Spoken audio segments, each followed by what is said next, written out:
Today I'm doing a quick video on my power steering lines for my 350Z LS swap.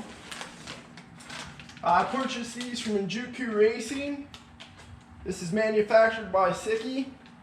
All my other parts I've purchased are through Enjuku, but is ISR Performance.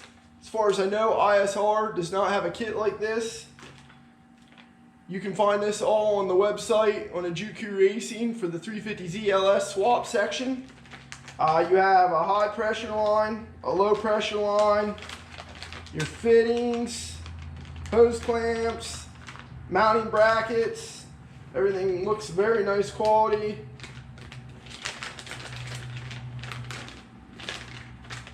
If you haven't seen any of my other videos, check them out. I got videos on parts, disassemble my 350Z. Check it all out, like it. If you're not subscribed, subscribe. Thanks.